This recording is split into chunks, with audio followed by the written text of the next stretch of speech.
इसलिए नहीं कि सुबह वाली क्लास में आपके साथ मेटल और उससे जुड़े हुए कंपाउंड्स आदि के बारे में जानकारी साझा की थी।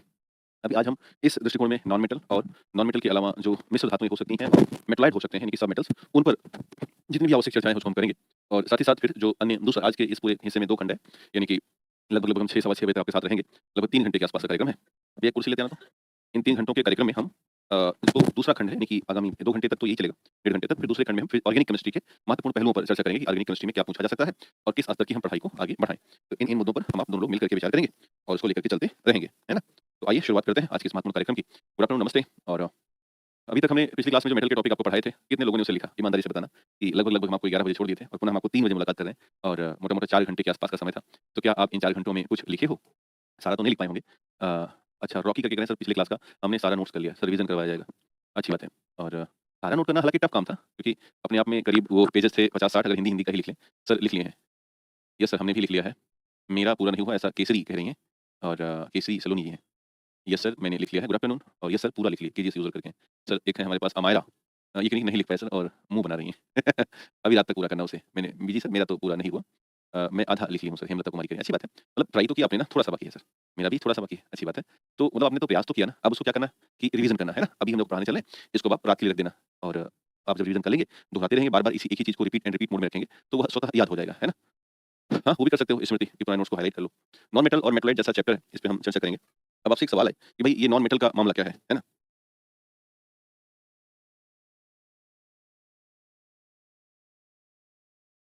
तो बहुत सिंपल सी कहानी है कि जिनमें धात्विक गुण हो ही ना, यानी कि जो गुण हमने पढ़े थे, जैसे कि चमकने का, तन्यता का, है ना? और अधात्ववर्धनीयता का और ये सब ना हो और ये आवर्त सारणी में दाहिने भाग में स्थित हो, तो ऐसी चीज़ों को हम नॉन मेटल कहते हैं। आमतौर पे इनकी भौतिक अवस्थाएँ ठोस, द्रव और गैस तीनों में मौजूद होती है। ये उच्च विद्युत ऋणात्मक होते हैं, ऐसे तमाम कैटेगरीज़ हैं इनकी, जिनको हम एक-एक करके चिन्हित करते हैं और उसे हम समझते हैं। आइए शुरुआत करें। तो लिखिएगा नॉन मेटल या अधातु, लिखिएगा नॉन मेटल या अधातु। लिखना ही नहीं है, आप बस ऐसे ही समझना है। अधातु, ऐसे, ऐसे रासायनिक तत्व जो आवर्त सारणी में दाहिने तरफ यानी इस तरफ जिधर हम लिख रहे हैं और सारणी देखेंगे, दाहिने तरफ उपस्थित होते हैं, उपस्थित होते हैं तथा जिनमें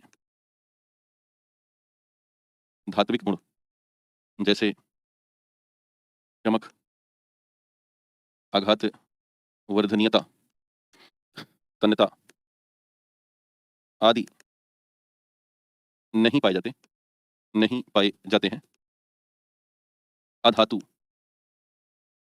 कहलाते हैं, नहीं पाए जाते हैं, अधातु कहलाते हैं, नहीं पाए जाते हैं, अधातु कहलाते हैं। अब इनकी कुछ फिजिकल प्रॉपर्टीज़ हैं, जैसे कि इनकी भौतिक अवस्थाएँ होती हैं। तो भौतिक अवस्थाओं में ये ठोस में भी होते हैं, जैसे कि कार्बन है, सल्फर है, तरल भी होते हैं। तो एक-एक करके हम इनकी फिजिकल प्रॉपर्टीज़ को बताते रहेंगे। नंबर 1 लिखिएगा, इनकी भौतिक अवस्था। ये तुम तीनों अवस्थाओं में होते हैं, ठोस में भी होंगे, जैसे कि कार्बन ठोस होता है, द्रव में भी होंगे, जैसे कि ब्रोमीन द्रव में भी होता है और गैस में भी होते हैं, जैसे कि हाइड्रोजन, तो हाइड्रोजन गैस होती है। तो ये कुछ ऐसे तत्व हैं यानी कि अधातु तीनों अवस्थाओं में पाई जा रही है, ठोस में भी, द्रव में भी और गैस में भी। इसके अलावा इनकी जो रासायनिक प्रकृति है वो उच्च विद्युत ऋणात्मक होते हैं, तो दूसरा पॉइंट डाल देना, यह उच्च विद्युत ऋणात्मक होते हैं, उच्च विद्युत ऋणात्मक होते हैं, अर्थात इलेक्ट्रॉन ग्रहण करके जैसे देखा होगा कि धातु क्या कर रहा था? इलेक्ट्रॉन दान करके धनायन बन रहा था, बट अधातु क्या करेंगे? इलेक्ट्रॉन ग्रहण करके ऋणायन बनेंगे। अर्थात इलेक्ट्रॉन बस इनको छोड़ करके, हाइड्रोजन इलेक्ट्रॉन ग्रहण करके ऋणायन बन जाते हैं, इलेक्ट्रॉन ग्रहण करके और ऋणायन बन जाते हैं, तो उनमें पॉज़िटिव था और इनमें क्या हो गया? नेगेटिव हो गया। आमतौर पर ये बहुत ही फीके होते हैं और बहुत जल्दी टूट जाते हैं, कमज़ोर होते हैं। हालाँकि हीरा और आयोडीन को छोड़ दिया जाए तो तीसरा पॉइंट हमें लिखना है कि यह बिल्कुल सामान्य और यह बिल्कुल सामान्य व कम चमक वाले तथा भंगुर होते हैं, भंगुर होते हैं। हालाँकि अपवाद है ग्रेफ़ाइट और ग्रेफ़ाइट में चमक होती है और हीरा में मज़बूती होती है। हीरा अत्यंत मज़बूत होता है। डायमंड अत्यधिक मज़बूत माना जाता है, ये उसकी ख़ास बात है। एक और ध्यान देना कि ऊष्मा और विद्युत के बहुत ही खराब चालक होते हैं, परंतु इनमें से ग्रेफ़ाइट अपवाद है। तो एक और पॉइंट डाल देते हैं। इसके आगे मैं आगे बढ़ाऊँ तो ऊष्मा और विद्युत के कुचालक होते हैं, ऊष्मा व विद्युत के कुचालक होते हैं, लेकिन ग्रेफ़ाइट अपवाद है। ग्रेफाइट अपवाद है। ग्रेफाइट में थोड़ी-सी चलकता प्राप्त होती है, अतः अधातु होने के बावजूद अर्थात ये अधातु होने के बावजूद इनमें हल्की-सी चलकता के भाव होते हैं, ये ध्यान देना। आमतौर पर ऑक्सीजन के साथ अम्लीय अथवा उदासीन ऑक्साइड बनाते हैं, एक और पॉइंट डाल देना कि अधातुएँ ऑक्सीजन के साथ मिलकर अम्लीय व उदासीन अम्लीय या उदासीन ऑक्साइड बनाते हैं। अम्लीय या उदासीन ऑक्साइड बनाते हैं।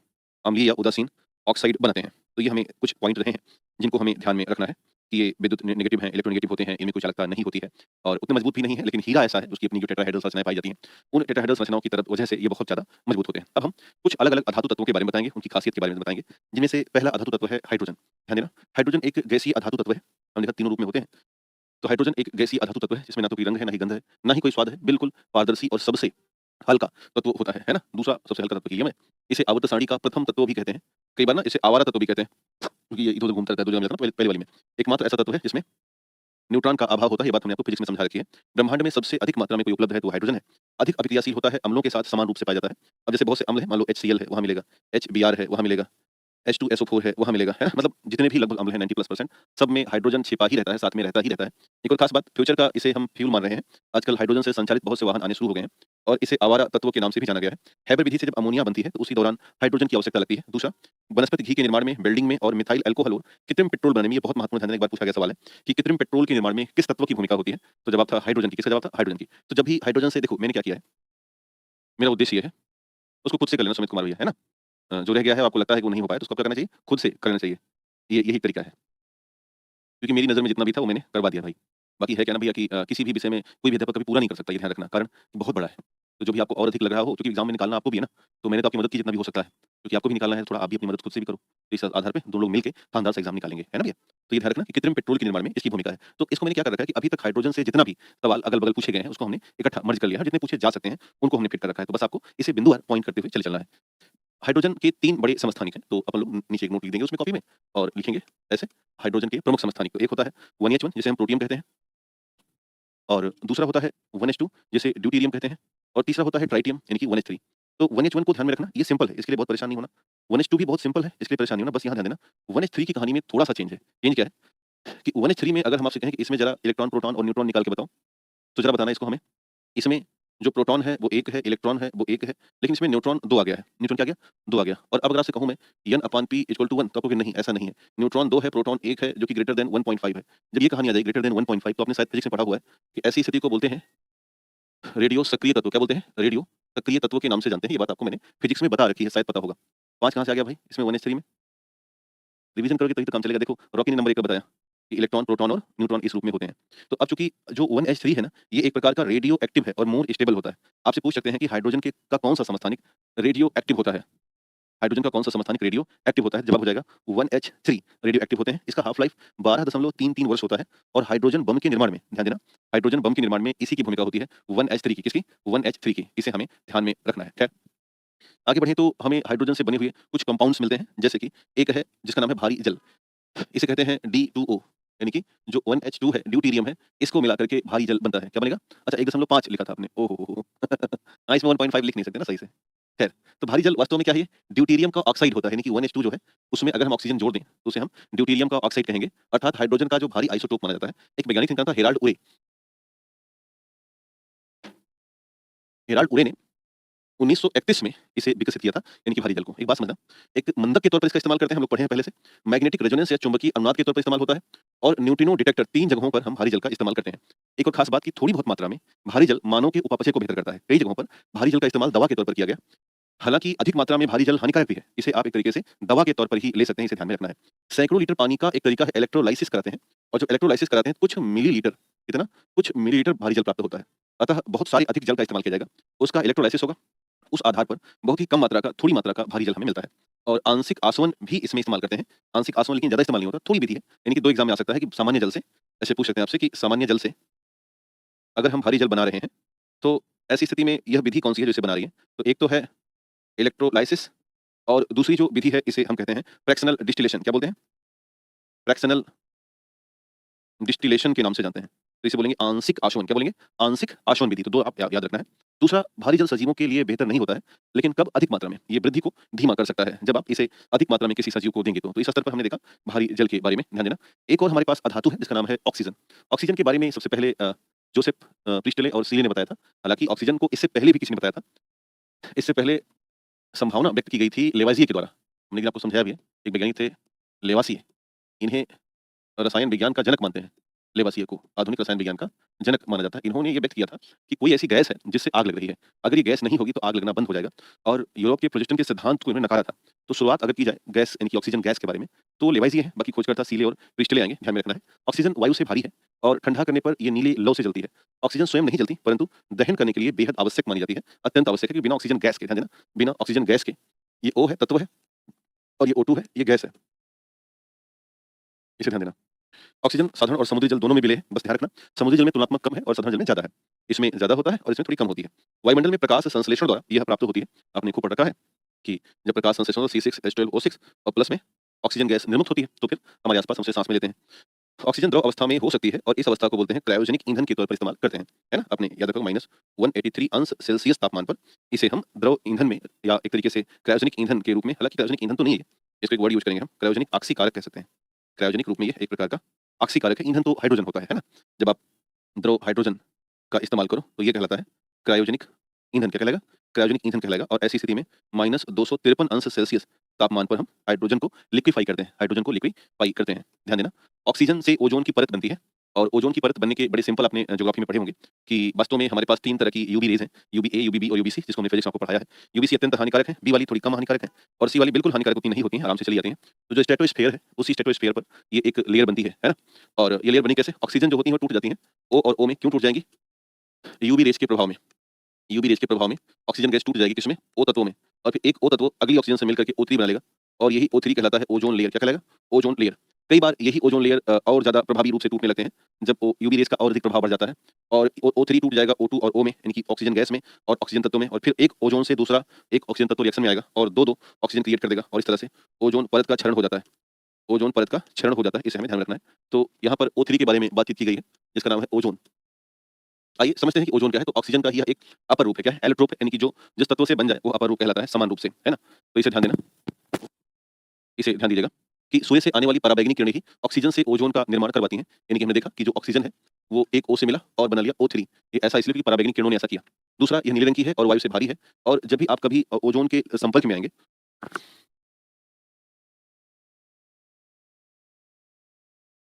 तो ओज़ोन ना बिल्कुल एक सड़ी मछली की तरह दुर्गंध करती है। यानी कि लेयर तो बनाती है ठीक-ठाक, बट ये सड़ी मछली की तरह दुर्गंध करती है। विषैली है, और अगर आप बहुत संपर्क में आ गए इससे, तो श्वास लेने में दिक्कत कर सकती है। कीटाणुनाशी और ब्लीच तथा साफ-सफाई में बेहद उपयोगी है। कृत्रिम सिल्क के निर्माण में और सिंथेटिक कपूर में, इसे ध्यान देना, ये बेहद इंपॉर्टेंट है, पूछा जा सकता है कि कृत्रिम ढंग से जो कपूर बनता है, उसके निर्माण में किसकी प्रमुख भूमिका है? तो याद रखिएगा, सबसे प्रमुख भूमिका है किसकी? तो जवाब है ओज़ोन की, यानी कि O3 की। सवाल पूछा गया है ये। नेक्स्ट है नाइट्रोजन, यानी कि ईएन। नाइट्रोजन तत्वों से बहुत से कंपाउंड्स मिलते हैं, जैसे gaseous die nitrogen in the atmosphere, ये होता है N2 के रूप में, और एटमॉस्फेयर में कितना है? 78.09% नाइट्रोजन है ये। इसी को हम नाइट्रोजन गैस के नाम से जानते हैं। और अमोनिया, यानी कि गैस एंड अमोनियम आयन, ये 2 बन जाते हैं, NH3 और NH4 प्लस। एक और है नाइट्रिक ऑक्साइड, एक और है नाइट्रस ऑक्साइड, एक और है नाइट्रोजन डाइऑक्साइड। एक और है NO3 नेगेटिव, इसे हम नाइट्राइट कहते हैं, और एक और है NO2 नेगेटिव, ये है NO3 नेगेटिव, ये नाइट्रेट है। तो इस तरह से नाइट्रोजन से हम कई सारे रिएक्टिव फॉर्म्स अवेलेबल करते हैं। Ammonia, ammonium ion, nitric acid, nitrous oxide, जिसे लाफिंग गैस के नाम से जानते हैं, नाइट्रोजन डाइऑक्साइड और नाइट्राइट और नाइट्रेट। इस तरह से नाइट्रोजन के ही बहुत सारे रिएक्टिव कंपाउंड्स हमें मिलते हैं, जिन्हें कई बार एग्जाम में पूछा जा सकता है। अब ध्यान देना, नाइट्रोजन वायुमंडलीय हवा के सबसे अधिक मात्रा में होता है, हमने देखा 78.09% होता है। दूसरा, जंतु और वनस्पतियों में यह प्रोटीन के मुख्य तत्वों के रूप में होता है। हमने प्रोटीन की पढ़ाई की हुई है, और हमने देखा है किसी भी प्रोटीन के निर्माण में 4 चीजें चाहिए: कार्बन, हाइड्रोजन, ऑक्सीजन और नाइट्रोजन। इन चारों से मिलकर के ही प्रोटीन बनते हैं। तो जब भी हमें प्रोटीन का निर्माण देखना है, तब हमें नाइट्रोजन की बात समझनी है। नाइट्रोजन एक रंगहीन है, कोई कलर नहीं होता इस गैस में। आमतौर पे गैसें रंगहीन ही हैं, गंधहीन है, स्वादहीन है और पारदर्शी होती हैं। बिल्कुल हाइड्रोजन के लगभग जैसा व्यवहार करती हैं।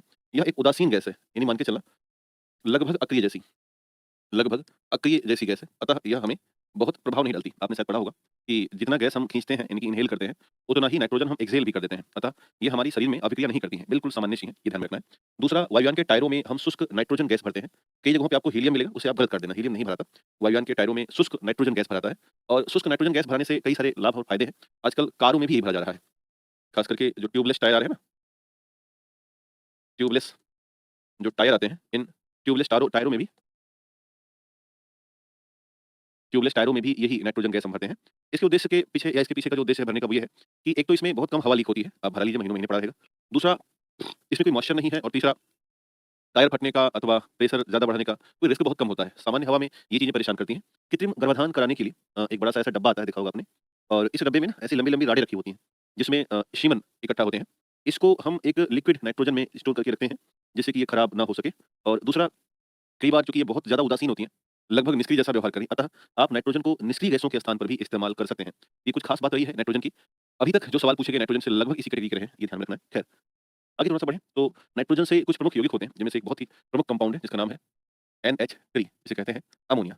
हैबर विधि है, हैबर विधि से हम अमोनिया हासिल करते हैं और याद रखना है, इनमें इसे हासिल करने के लिए हम H2 और N2 दोनों का इस्तेमाल करते हैं और एक कंप्रेसर में डालते हैं और इस आधार पर हमें H2 और N2 को लेकर के NH3 यानी कि अमोनिया प्राप्त हो जाती है।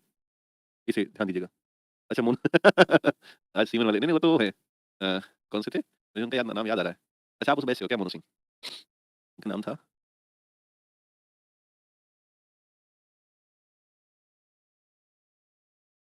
उनका तो सीरम, सीरम वाले भैया थे वो।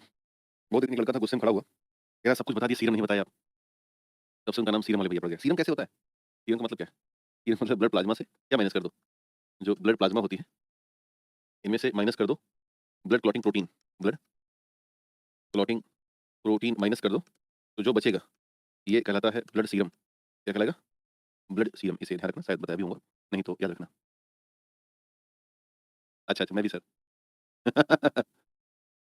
कोई बैच था ये शायद 70 नंबर था या 71 था, जो भी रहा होगा। खैर, चलते हैं। तो अमोनिया के बारे में कुछ खास बातें हैं। अमोनिया को प्रीस्टले ने खोजा था और आँत के बैक्टीरिया इसका उत्पादन करते हैं और सूंघने पर अमोनिया अत्यंत तीव्र गंध वाली होती है और जो यूरिनरी एरियाज़ होते हैं वहाँ पर जो छोटे-छोटे जीवधारी हैं वो अमोनिया उत्पन्न करते हैं। बर्फ के कारखानों में जब बर्फ का निर्माण हो रहा होता है, तो अमोनिया की डिमांड होती है, इसलिए कई बार ना यहाँ पर अमोनिया गैस का रिसाव हो जाता है। अमोनिया गैस का रिसाव हो जाएगा और ये कई बार फैटल या घातक भी हो जाता है। कृत्रिम रेशम और यूरिया के निर्माण में इसकी भूमिका होती है। ये इंपॉर्टेंट है, पूछा जा सकता है, मैं इसको और दूसरे कलर से दिखा दे रहा हूँ। आर्टिफिशियल रेशम के निर्माण में अमोनिया की भूमिका होती है, इसे ध्यान देना। सोडियम जब अमोनिया से क्रिया करता है NH3 से, तो वो बनाता है NaNH2, इसे बोलते हैं सोडा एमाइड। तो पूछा गया सवाल है कि सोडा एमाइड किससे मिलकर के बनता है? तो जवाब था कि सोडियम और अमोनिया को मिला करके सोडा एमाइड बनता है। नाइट्रस ऑक्साइड को हम लॉफिंग गैस कहते हैं। नाइट्रस ऑक्साइड को हम लॉफिंग गैस के नाम से जानते हैं। आमतौर पर इसका इस्तेमाल कई जगहों पर होता है। इतना ध्यान रखना, केवल ये हँसने के लिए नहीं है।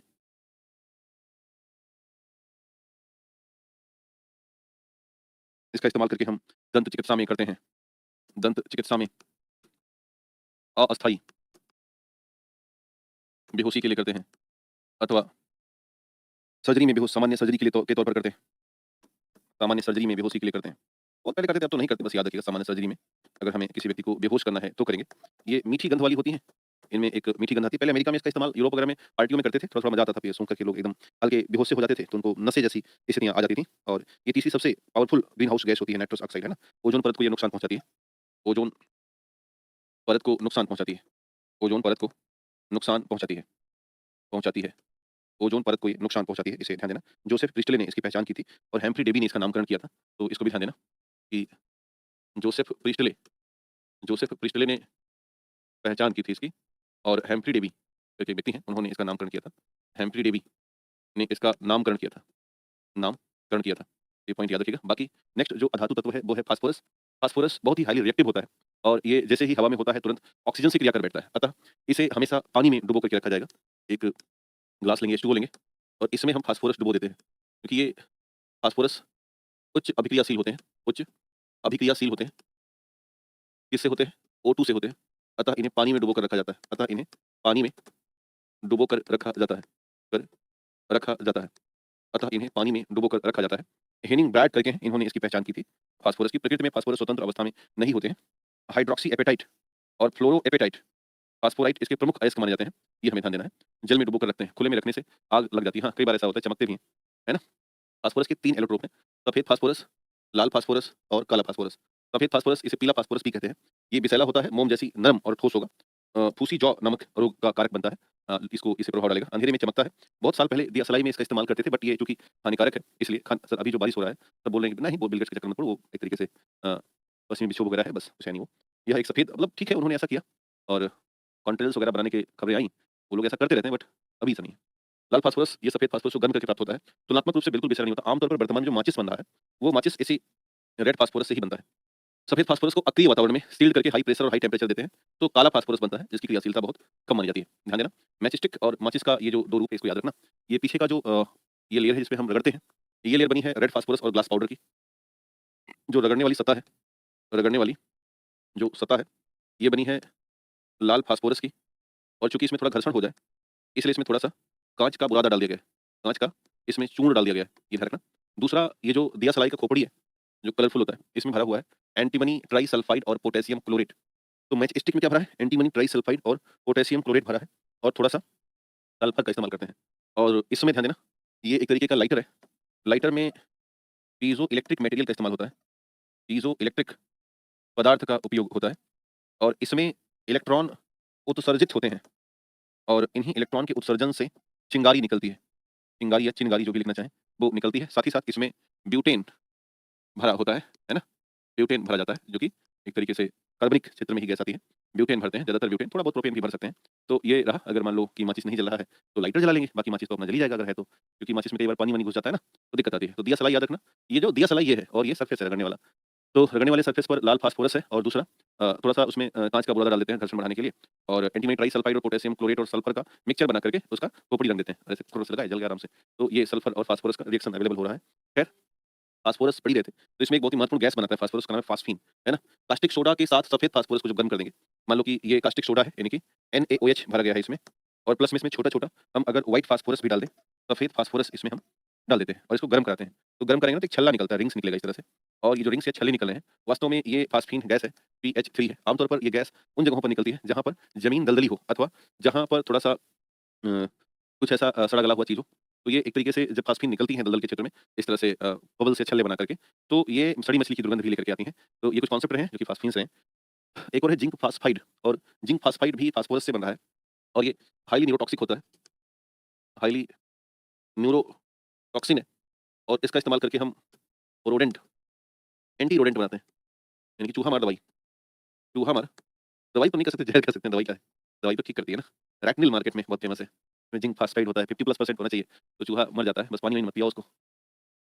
कई बार चूहे ना इसको खा तो लेते हैं, हिडन 3P2, लेकिन पानी पी लेते हैं। पानी पीते ही ना इसका प्रभाव कम हो जाएगा। अतः चूहा मारना है, तो आस-पास के इलाकों से पानी हटा दो, तो काम बन जाएगा। नेक्स्ट है सल्फर, अगला है सल्फर तत्व। आमतौर पर नेचर में, प्रकृति में कई जगहों पर ये मिल जाता है, सल्फर। जैसे सरसों के तेल में, है ना? सरसों के तेल मिल जाएगा, लहसुन, प्याज में, अंडे में, है ना? मतलब जिसमें थोड़ी तीक्ष्ण गंध सी आ रही हो, जिसमें थोड़ी तीक्ष्ण गंध सी आ रही हो। देखा होगा अंडा-वंडा जहाँ बनता है ना, भई वहाँ अजीब सी गंध करता है। उस इलाके में जैसे आप जाओगे, है ना? वहाँ पर तत्काल आपको पता चल जाएगा।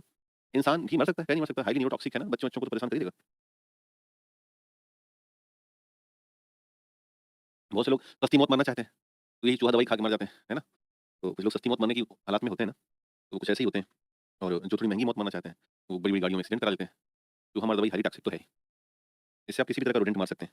कई बार चूहो गए थे चूहा मारने, रखे थे इसको ना, कई बार खरगोश वगैरह के खा लेते हैं खेतों में और खरगोश खा लिए, फिर वो भी बेचारे मर जाते हैं। तो मारे गए थे चूहा, मर गया खरगोश।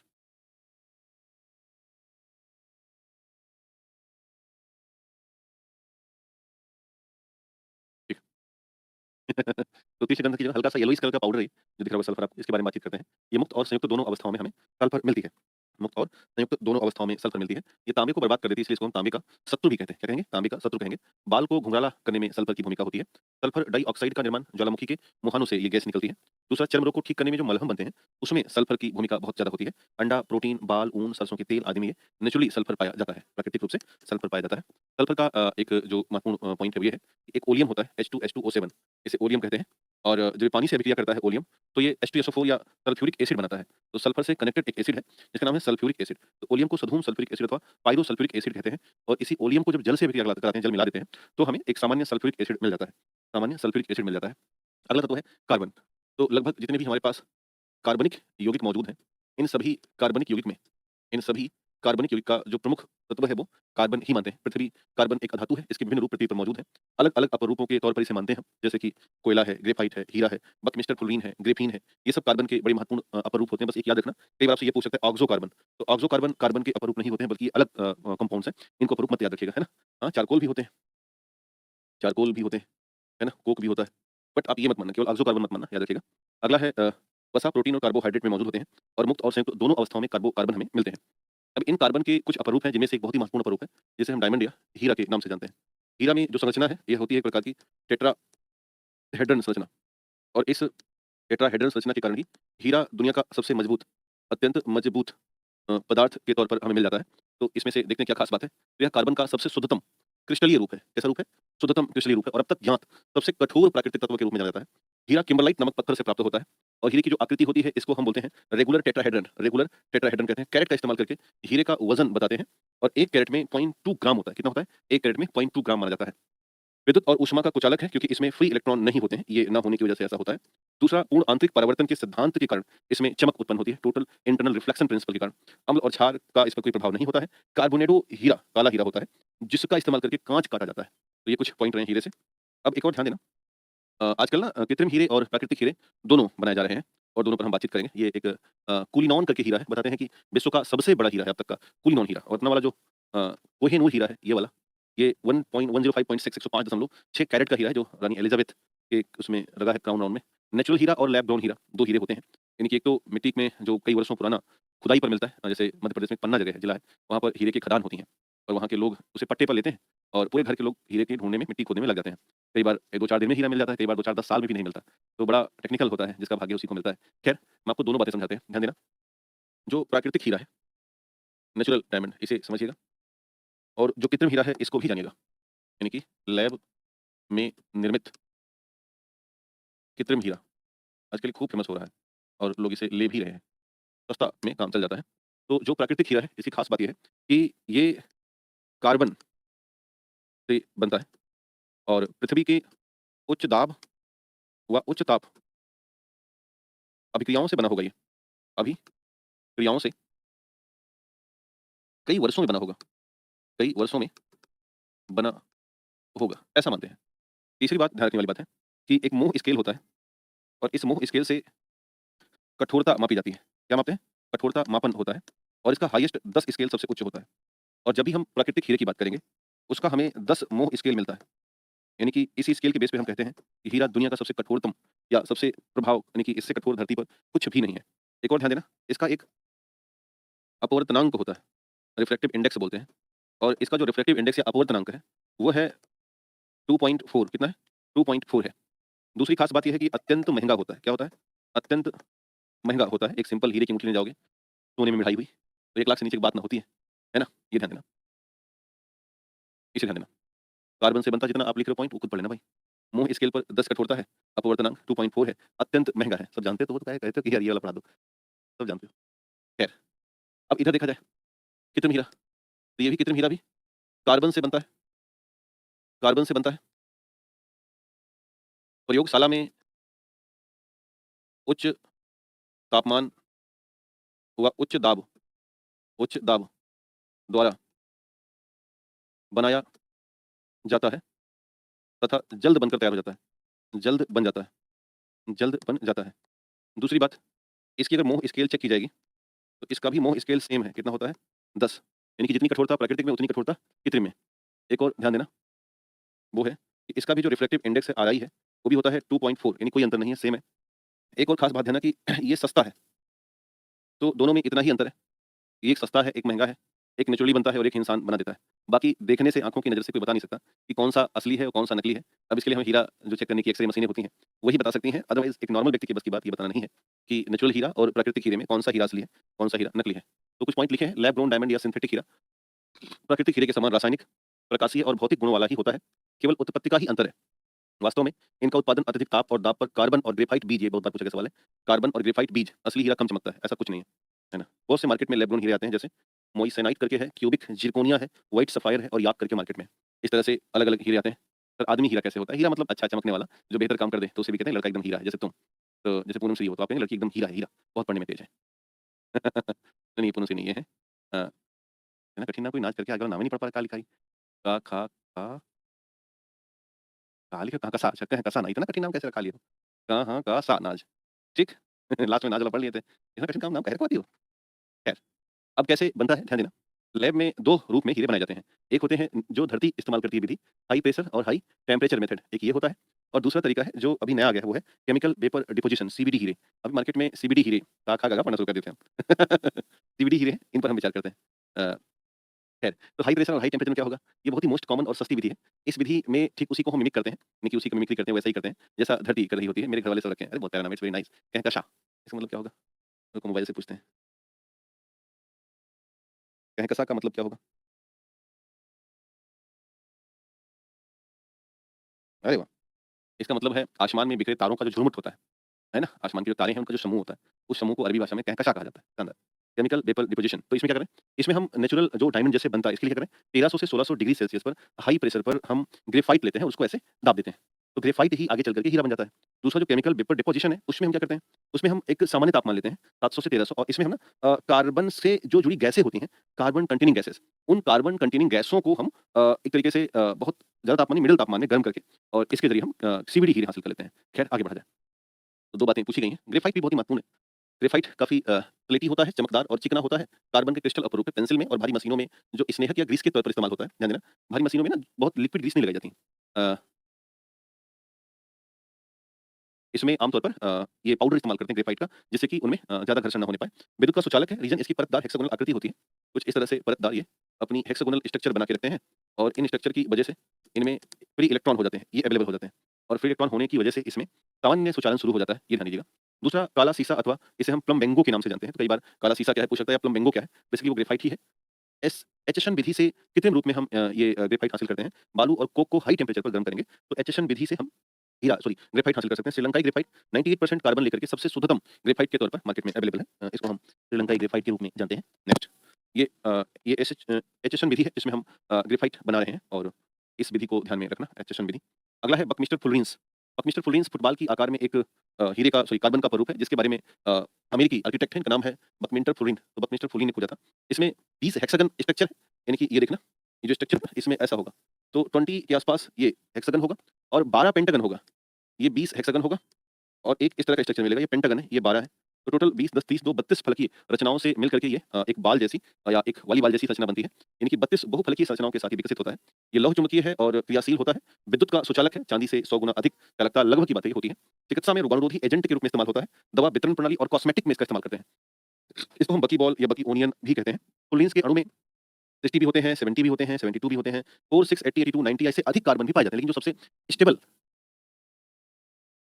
ये जो स्टेबल वाला मामला है, वो 60 होता है, कार्बन 60 सबसे नीचे वाला सबसे स्टेबल होता है। जो 60 से नीचे है उसे लोअर फ्लोरीन कहेंगे और जो 60 से ऊपर जैसे 72 है, 70 है, 74 है, इसे हम अपर फ्लोरीन के तौर पर जानते हैं। यह एक अत्यंत अस्थायी अपर रूप माना जाता है जो कि बकमुस्टर फ्लोरीन के रूप में होता है। नेक्स्ट है ग्रेफीन। ग्रेफीन एक तरीके का ग्रेफाइट से बना हुआ एकल फल की रचना है। इसे हमें ध्यान रखना है कि ग्रेफीन 2D होता है, ये भी पूछा जा सकता है कि कार्बन के अपर रूप में ग्रेफीन कैसा दिखता है।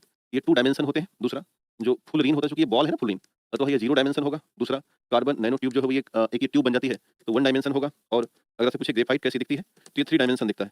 इस तरह से भी प्रश्न कई बार पूछे जा सकते हैं, ध्यान रखने वाली बात है। तो फुलरीन कार्बन का एकल परत वाला 2D अपर रूप है, ग्रेफाइट से अलग करके बनाते हैं। इसमें अत्यंत फ्री इलेक्ट्रॉन पाए जाते हैं, इसलिए इस्पात की तुलना में बहुत ज़्यादा मजबूत होता है, चांदी से कई गुना अधिक चालकता वाला होता है।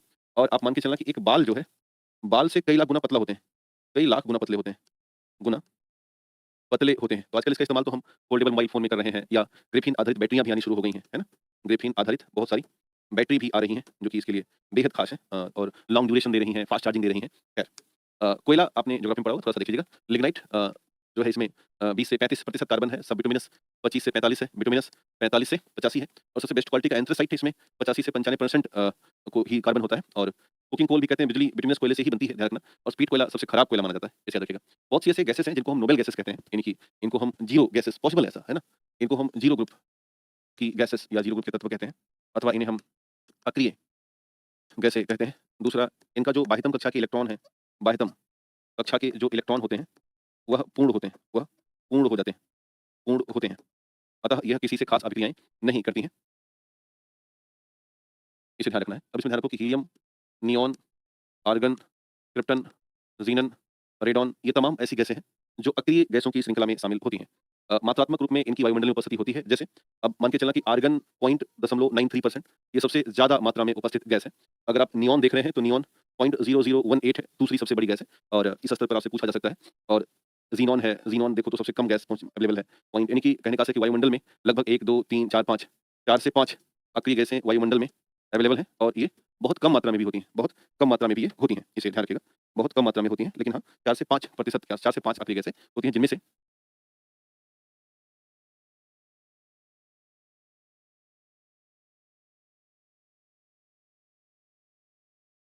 हो सकता है पूछे ना कि वायुमंडल के गैसों में कौन-कौन से हैं? तो हीलियम भी है, नियॉन भी है, आर्गन भी है, क्रिप्टन भी है, ज़ीनान भी है। रेडान बहुत नहीं होती, 0 होती हैं। और सबसे ज़्यादा मात्रा में कौन-सा है? आर्गन है। कौन-सा है? आर्गन है। हीलियम ब्रह्मांड में हाइड्रोजन के बाद दूसरा सर्वाधिक तत्व है। आजकल देखो जो अ, ईरान में जो हॉर्मुज़ जल संधि है, वो बंद हो चुकी है, ये बंद हो गई है। तो अब एलएनजी वगैरह नहीं आ पा रहे हैं और ऐसी स्थिति में भारत में ना इसकी बहुत कमी हो गई हीलियम की। क्योंकि हीलियम गैसों का इस्तेमाल करके ना इसका इस्तेमाल होता है एमआरआई में, मैग्नेटिक रेजोनेंस इमेजिंग में इसका इस्तेमाल करते हैं और भारत में ना कुछ ही दिन के अंदर हीलियम गैसों की व्यापक कमी होने वाली है और लगभग इसका प्रभाव देखा भी जा रहा है। दूसरा हीलियम गैसों का इस्तेमाल करते हैं मोबाइल फ़ोन बनाने में, मोबाइल फ़ोन के निर्माण में करते हैं। तो अगर हीलियम गैसों की कमी बनी रही, तो मोबाइल फ़ोन की जो मैन्युफैक्चरिंग है, वो भी प्रभावित होगी। ख़ैर, हाइड्रोजन और हीलियम गुब्बारों में भरा जाता है मिक्स करके, है ना? नाइट्रोजन नहीं भरते बेटा। ऑक्सीजन और हीलियम गोताखोर ले जाते हैं साँस लेने के लिए और दमा के मरीज़ भी इसका इस्तेमाल करते हैं साँस में। हाइड्रोजन के बाद दूसरा सबसे हल्की गैस है। कई बार हीलियम गैसों का इस्तेमाल करके हम सर जी मार्केट में देखी है, चूल्हा बिक रहा है। अच्छा, अच्छा। हाँ, गोताखोर के सिलेंडर में भी होता है। इसके अलावा नियॉन है, नियॉन का इस्तेमाल नियॉन लैंप में, प्लाज़्मा ट्यूब में करते हैं, चमकीले विज्ञापनों में इसका इस्तेमाल होता है नियॉन का। आर्गन इलेक्ट्रॉनिक बल्ब में इस्तेमाल करते हैं, जैसे कि आर्गन की लाइफ यानी कि बल्ब की लाइफ बढ़ जाए। एमआरआई से खतरनाक सीटी स्कैन स्कैन होता है ना, हाँ, सीटी स्कैन ना एक्स-रे पर आधारित होता है बेटा, एमआरआई मैग्नेटिक होता है, तो उसमें कोई रिस्क नहीं है। पोटेशियम 40 आइसोटोप के 6 से आर्गन 40 प्राप्त होता है, वायुमंडल में सर्वाधिक मात्रा में अक्रिय गैस हुई है। तो आर्गन है, ट्यूबलाइट में आर्गन और पारे का मिक्सचर भरा जाता है। क्रिप्टन भी है, क्रिप्टन से कॉस्मिक किरणों की मात्रा मापते हैं और इलेक्ट्रॉनिक डिस्चार्ज ट्यूब आती है मार्केट में, उसका उसमें क्रिप्टन गैस इस्तेमाल होती है। ज़ीनान सर्वाधिक कंपाउंड वाली गैस है इन पूरी लिस्ट में, for the conscious and also doping, बेहोश करने के लिए इसका इस्तेमाल होता है और कुछ लोग इसको डोपिंग में इस्तेमाल करते हैं, यानी कि इससे नशे करते हैं और अपने शरीर की क्षमता बढ़ाते हैं। बल्ब की कार्यक्षमता में ये भी इस्तेमाल होती है। रेडॉन रेडियोधर्मी गैस है, कैंसर के उपचार में इसका इस्तेमाल होता है। तो ये रहा कुछ अधातु के तत्वों के बारे में। इतना अगर आप याद कर लेते हैं, तो अधातु से जुड़े हुए जो भी सवाल बनेंगे, वो सवाल मेरी नज़र में सही होने चाहिए। अब उम्मीद है कि आप इसे अधातु के तौर पर अच्छे से याद करेंगे और समझेंगे।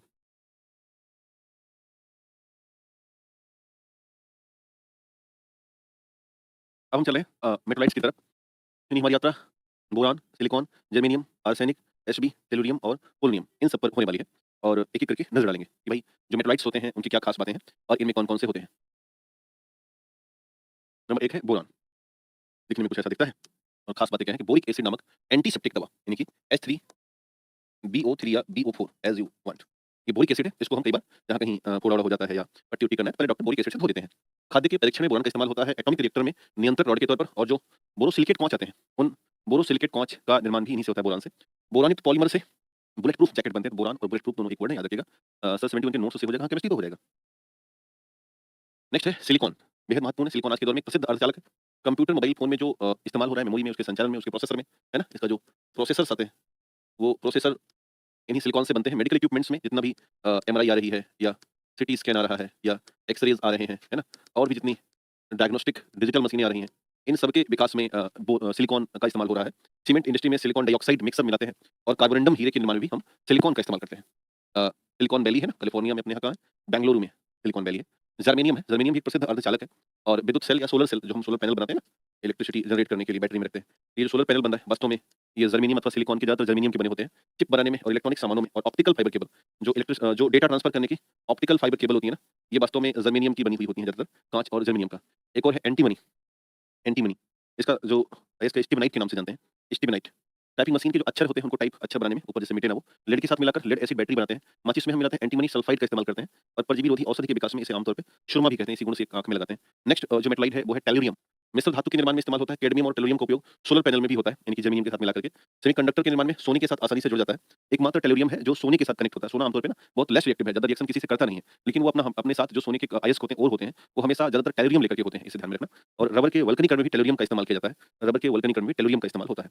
अब नेक्स्ट है एलॉय यानी कि मिश्र धातुएँ। देखा जाए, ध्यान देना, यानी कि जब धातु अथवा अन्य कार्बन जैसी अधातु को मिश्रित कर लिया जाए और मिक्स करके एक नए गुण वाला कुछ मटेरियल बना दिया जाए, तो ऐसी चीज़ों को हम मिश्र धातु या एलॉय के नाम से जानते हैं। तो धातु अथवा अन्य धातु अथवा कार्बन जैसी अधातु को मिलाकर एक नया स्वरूप प्रदान करते हैं और इस नए स्वरूप को हम एलॉय कहते हैं। एलॉय एक समांग मिश्रण है, अर्थात अगर ये पीतल में तांबा और जिंक मिल गया है, तो वो इस तरह से मिल गया है कि अब हम एक दूसरे को समझ नहीं पाएंगे कि पीतल में क्या-क्या है, यानी कि पूरी तरह से मिल जाना समांग मिश्रण कहलाता है। इनके गुण अवयवी धातुओं से अलग होते हैं, इनके जो तांबा और जिंक के गुण होंगे अलग होंगे, पीतल के गुण अलग होंगे। अवयवी धातु से अधिक संचालन प्रवृत्ति होते हैं और इनका गलनांक कम होता है, इनका गलनांक कम होता है। ऐसे बहुत से मिश्र धातु हैं जिनके एग्ज़ाम्पल देखा जाए, बट अभी ना इनको याद करा जाए तो ज़्यादा आवश्यक है, क्योंकि हमारा काम तो बताना है, आपका काम इसको याद करना है। इसको जानते हैं ना ब्रास? इसको हम पीतल कहते हैं। तो पीतल में कॉपर 70 और जिंक 30 होता है, स्टील है आयरन 98, 99 और स्टील में थोड़ा-सा हम लोग कार्बन मिला देते हैं। क्या मिला देंगे? कार्बन। नेक्स्ट है ब्रॉन्ज, है ना? तो तांबा, तांबा में 80 से 90 कॉपर है, सॉरी काँसा। तो काँसा में 80 से 90 कॉपर है और 10 से 20% टिन है। सोल्डर या टाँका है ये, सोल्डर या टाँका लगा हुआ है। इसको सोल्डर टाँका 60% लेड होता है, 40% जिंक होता है। ऐसे कई जगहों पे ना जब हम कुछ प्लेट वगैरह बना देते हैं, सोल्डर का इस्तेमाल करते हैं कनेक्टिविटी के लिए। ये एक लिस्ट है, इस लिस्ट को आराम से तैयार कर लीजिएगा। इससे आप अगर आप पॉइंट आउट करते हैं, हमने परस्पर इसको लिख रखा है, तो इस आधार पर हम एलॉय कवर कर लेंगे। तो इसे लिख करके इसे याद कर लीजिएगा। तो खैर यहीं पर अधातु और धातु नामक मामला हमने पूरा बता दिया है। अर्थात जो अकार्बनिक रसायन का सेक्टर था, इस अकार्बनिक रसायन विज्ञान को हमने जितना भी हमें समझाना था हमने बता दिया। इतना अगर आप लिख लेते हैं, तो मेरा ऐसा मानना है कि यदि यहाँ से 2 या 3 प्रश्न आए, तो आप 2 प्रश्न कर सकते हैं, एक आध हो सकता है छूट जाए, बाकी 2 की हम गारंटी ले रहे हैं। तो आराम से करिए और एक बार ठीक है। इसके बाद हम पहुँचेंगे एक नए सेक्टर की तरफ जिसका नाम है कार्बनिक रसायन विज्ञान। तो मैं 5 मिनट के लिए आपको 10:37 हो रहे हैं और 10 बज के हम 42 से 43 मिनट पर फिर से आपके साथ हाज़िर होते हैं। तो 5 से 6 मिनट का हम एक इंटरवल कर रहे हैं, यानी कि लाइक टी ब्रेक। आप भी चाय पी लीजिए, फिर लौट के आइए, ठीक है? यानी कि हद टू हद 10 सॉरी 10 क्यों बोले 4 4:37 हो रहे हैं। आप में कोई ऐप में कोई प्रॉब्लम है क्या? दिक्कत है अभी पूछने से। 4 बज के आप 42 से 43 मिनट के आस-पास लौट आइए, ठीक है? Thank you. 10 नहीं बजे भाई। 4 बज के जो भी मिनट हो रहे हैं, तो एक 5 मिनट का इंटरवल है, उसे पूरा करिए। जो चाय-वाय हो उसे पी लीजिए, ना हो तो पानी पी के तत्काल लौटिए। Thank you.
तो नमस्कार और हम फिर से वापस आ चुके हैं। एक बार आप लोग भी वापस आ जाइए। 5 मिनट का जो हमारा एक तरीके से गैप था, वो संपन्न हुआ।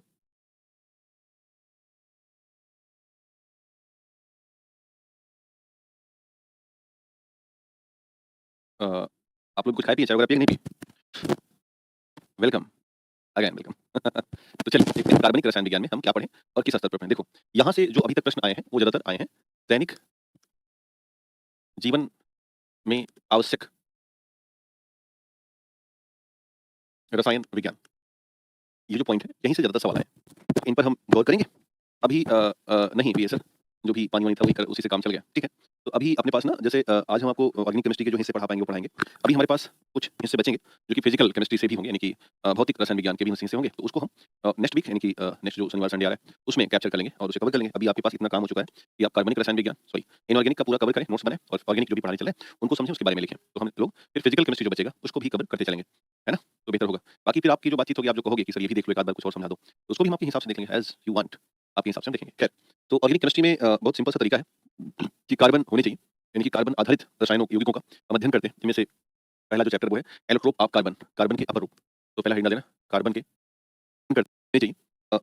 लोग हैं और ऑर्गेनिक जो भी पढ़ाने चले उनको समझें, उसके बारे में लिखें। तो हम लोग फिर फिजिकल केमिस्ट्री जो बचेगा उसको भी कवर करते चलेंगे, है ना? तो बेहतर होगा। बाकी फिर आपकी जो बातचीत होगी, आप जो कहोगे कि सर ये भी देख लो, एक आध बार कुछ और समझा दो, तो उसको भी हम आपके हिसाब से देख लेंगे, एज़ यू वांट, आपके हिसाब से हम देखेंगे। खैर, तो ऑर्गेनिक केमिस्ट्री में बहुत सिंपल सा तरीका है कि कार्बन होने चाहिए, यानी कि कार्बन आधारित रसायनों यौगिकों का हम अध्ययन करते हैं। इनमें से पहला जो चैप्टर वो है एलोट्रोप ऑफ कार्बन, कार्बन के अपरूप। तो पहला हेडिंग डाल देना, कार्बन के अपरूप। और आपसे पूछे जाते सकते हैं सवाल कि क्रिस्टलाइन फॉर्म कौन से होते हैं, एमॉर्फस फॉर्म कौन से होते हैं? क्रिस्टलाइन मतलब क्रिस्टलीकृत क्रिस्टलीकृत स्वरूप, क्रिस्टलीकृत रूप कौन से होते हैं? तो इनमें डायमंड, ग्रेफाइट, फुलरीन और ग्रेफीन होते हैं, जिनका अध्ययन अभी हमने थोड़ी ही देर पहले किया है, शायद आपने पढ़ा होगा। डायमंड का भी, ग्रेफाइट का भी, फुलरीन का भी और इसका ग्रेफीन का भी। बाकी जो एमॉर्फस फॉर्म होते हैं, एमॉर्फस स्वरूप जो होते हैं, ये कौन-कौन से हैं? ये कोल है, कोयला है, चारकोल है, कोक है, लैंप ब्लैक है, गैस कार्बन है, वुड चारकोल होते हैं, बोन चारकोल होते हैं और ब्लड चारकोल अलग से होते हैं। तो ये कुछ ऐसे स्वरूप हैं जो एमॉर्फस स्वरूप होते हैं, या इनको हम एक तरीके से अनियमित, या इनको हम नियमित अथवा इरेगुलर स्वरूप मानते हैं। तो इसे हमें 2 आपसे पूछ सकते हैं अलग-अलग एग्ज़ाम में कि कौन-सा रेगुलर पैटर्न पर है और कौन-सा एमॉर्फस पैटर्न पर है। तो ये सारे के सारे कार्बन के अपरूप होते हैं। नेक्स्ट आपसे पूछेंगे कि दैनिक जीवन में कार्बनिक रसायन विज्ञान। तो पहला हम आपके साथ साझा कर रहे हैं वो है प्लास्टिक। तो प्लास्टिक पर विचार किया जाए। आजकल प्लास्टिक जब वर्ड आता है तो नैनो प्लास्टिक और माइक्रो प्लास्टिक का ज़िक्र बड़ा ही प्रसिद्ध है, क्योंकि ये हमारे पृथ्वी के लिए बेहद हानिकारक हो चुके हैं। तो बड़ा सिंपल सी इनकी एक परिभाषा है कि जब हम 5 एमएम तक के आकार में रहें, तो माइक्रोप्लास्टिक, यानी कि 5 एमएम से कम अगर आकार है तो वो माइक्रोप्लास्टिक होगा, और 5 एमएम के आसपास का आकार है तो नैनोप्लास्टिक हो जाएगा, या उससे 1 नैनोमीटर के आसपास का है तो वो लेकर के 1 माइक्रोमीटर तक का है, यानी कि 1000 नैनोमीटर तक का है तो वो नैनोप्लास्टिक होगा। तो ध्यान रखना कि एक 2 वर्ड है, एक है माइक्रोप्लास्टिक, 5 नैनोमीटर से कम या इसके आसपास है तो ये माइक्रोप्लास्टिक होगा। 1 नैनोमीटर से 1000 नैनोमीटर के आसपास है तो ये एक तरीके से नैनो प्लास्टिक में आते हैं, और ये पर्यावरणीय प्रदूषण के लिए बड़े कारक हैं प्लास्टिक। तो दैनिक जीवन में देखा जाए तो वास्तव में हमारे आसपास 2 प्रकार के प्लास्टिक हैं। एक होते हैं थर्मोप्लास्टिक, एक होते हैं थर्मोसेटिंग प्लास्टिक। इनका एग्जाम में खूब सवाल आता रहता है। थर्मोप्लास्टिक वो होते हैं जो मूलतः इनका आप दोबारा उपयोग में इन्हें ला सकते हैं, उपयोग में ला सकते हैं, यानी कि ये रिसाइकिल हो जाते हैं। और दूसरा, ये मुलायम होते हैं, और ये प्लास्टिक की जो वास्तविकता होती है उस वास्तविकता को प्रकट करते हैं। हमारे आसपास बहुत अलग-अलग प्रकार के थर्मोप्लास्टिक हैं, जिनमें से एक बड़ा प्रसिद्ध है पॉलीकार्बोनेट। पॉलीकार्बोनेट एक पारदर्शी, ऊष्मारोधी और हल्का बिस्फेनॉल मोनोमर होता है, इसका बिस्फेनॉल से मिलकर बनते हैं, और पॉलीकार्बोनेट से बुलेट प्रूफ खिड़की के निर्माण में इसकी भूमिका होती है। दूसरा एक पॉलीविनाइल क्लोराइड है, जिसको बोलते हैं पीवीसी। आजकल इसकी पाइपें बनती हैं, जल प्रतिरोधी कुचालक और पाइप, ग्रामोफोन और बाल्टी और डब्बे के निर्माण में इस्तेमाल होता है। एक और है टेफ्लॉन। टेफ्लॉन टेट्राफ्लोरोएथिलीन होता है, और टेफ्लॉन का इस्तेमाल करके हम आजकल जो नॉन स्टिक फ्राई पैन बनाते हैं ना काले कलर की, तो वो टेफ्लॉन कोटेड होती हैं। और टेफ्लॉन आमतौर पर प्लास्टिक खाने वाली हर जगह पर पहुँच गया है सर। हाँ, बिल्कुल, ये नैनो प्लास्टिक और माइक्रो प्लास्टिक दोनों जगह पर, यानी कि हर जगह उपलब्ध है। इनकी स्थितियाँ बड़ी गंभीर हैं, और टेफ्लॉन नॉन-स्टिक फ्राई पैन में होता है, ध्यान देना। टेफ्लॉन का ज़्यादा इस्तेमाल हमारे स्वास्थ्य के लिए हानिकारक है। अगर आप इसे हाई टेम्परेचर पर रखते हैं, तो चूँकि इसमें फ्लोरीन होता है और ये बेहद हानिकारक माना जाता है। कई बार इसकी हानि का लेवल ये है कि ये बहुत ज़्यादा इस्तेमाल होगा तो फ्लू पैदा करेगा, और कई बार ये कैंसरजनक भी माना जाता है। अतः नॉन-स्टिक फ्राई पैन में भोजन करने से हमें बचना चाहिए। एक और आपको बहुत विशेष याद रखना है, और वो है polylactic acid, PLA.